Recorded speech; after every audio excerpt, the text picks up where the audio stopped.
ഒരാൾ മൈക്കിനകത്തൂടെ പാട്ടും പാടിയിരിക്കുന്നത് കണ്ടോ?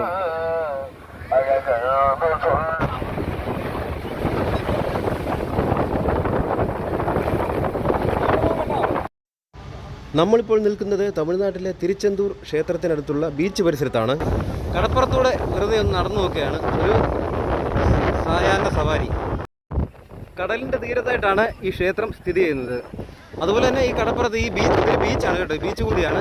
ഈ ബീച്ചിൽ പലതരം കച്ചവടങ്ങളും കാര്യങ്ങളുമൊക്കെ ഉണ്ട്. അതുപോലെ തന്നെ നല്ല ജനത്തിരക്കാണ്. പലതരത്തിലുള്ള കച്ചവടക്കാരെ നമ്മൾ ഈ കടപ്പുറത്ത് കാണാനായിട്ടുണ്ട്. ഈ ബീച്ചിൻ്റെ പരിസരത്തെ പ്രധാനപ്പെട്ട ഒരു ഫുഡ് ഐറ്റമാണ് കടല മസാല ഉണ്ടാക്കുന്നത്. ഈ കടല മസാല ഉണ്ടാക്കി കൊടുക്കുന്ന ഒരുപാട് കച്ചവടക്കാരെ നമുക്ക് ഈ ബീച്ചിൻ്റെ പരിസരത്ത് ഇങ്ങനെ കാണാൻ പറ്റും. അതിനിടയിൽ ചുക്ക് കാപ്പി കച്ചവടം ചെയ്യുന്ന കുറച്ച് ആൾക്കാരുണ്ട്.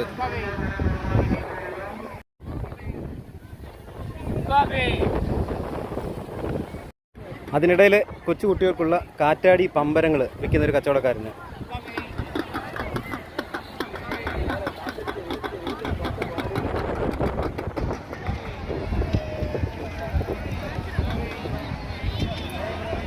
ഇതുകൊണ്ട് കുറച്ച് കളിപ്പാട്ടങ്ങളൊക്കെ ഒരു കൊച്ചു കൊണ്ട് കൂട്ടിയിട്ടിരിക്കുന്നുണ്ട്. ഒരു കുഞ്ഞ് കച്ചവടത്തിന് വേണ്ടിയിട്ടാണ് കളിപ്പാട്ടങ്ങൾ കൂട്ടിയിട്ടിരിക്കുന്നത്. എല്ലാ ആൾക്കാരും ഉണ്ട് കേട്ടോ. പശുക്കിടാവൊക്കെ വന്ന് തണുത്ത കാറ്റും കൊണ്ട് കിടക്കുകയാണ്. ഒരാൾ മൈക്കിനകത്തൂടെ പാട്ടും പാടിയിരിക്കുന്നത് കണ്ടോ?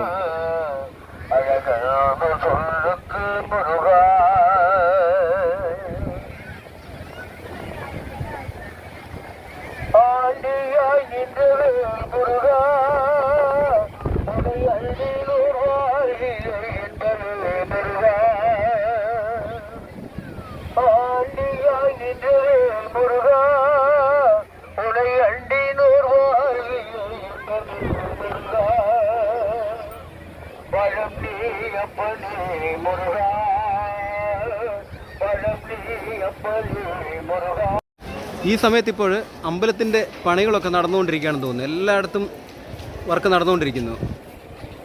പെയിൻറ്റിങ് ആണെന്ന് തോന്നുന്നു. ഇവിടെ ഒരു പുള്ളിക്കാരൻ ഭയങ്കര പണിയിലാണ് കേട്ടോ. കടപ്പുറത്ത് ഒരു കുഴിയൊക്കെ കുത്തി വെച്ചേക്കാണ്. കുഴി കുത്തിക്കഴിഞ്ഞാൽ അതിലേക്ക് അടുത്ത് തിര വരുന്ന വെള്ളം വന്ന് നിറയും. അതാണ് ആശാന്റെ പരിപാടി.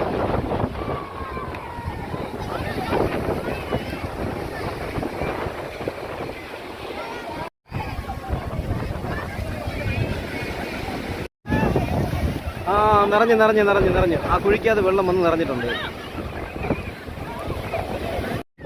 അതിനിടയ്ക്ക് രണ്ട് പുള്ളികൾ വഴക്ക് കൂടുന്നുണ്ടോ?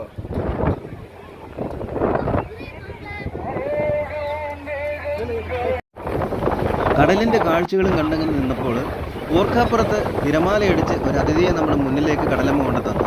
ഒരു ബഫർ ഫിഷിനെ നമ്മൾ ഇതുവരെയായിട്ട് നേരിട്ട് കണ്ടിട്ടില്ല കേട്ടോ. ആദ്യമായിട്ടാണ് ഒരു ബഫർ ഫിഷിനെ നേരിട്ട് കാണാനുള്ള ഭാഗ്യം ഉണ്ടാക്കി തന്നിരിക്കുന്നത് കണ്ടോ. അതിലും തൊട്ടു നോക്കാനൊന്നും പോയില്ല. നല്ല ഭംഗിയുണ്ട് കാണാനായിട്ട്. പലതരത്തിലുള്ള ശംഖുകൾ നിരത്തി വെച്ചിരിക്കുന്നു.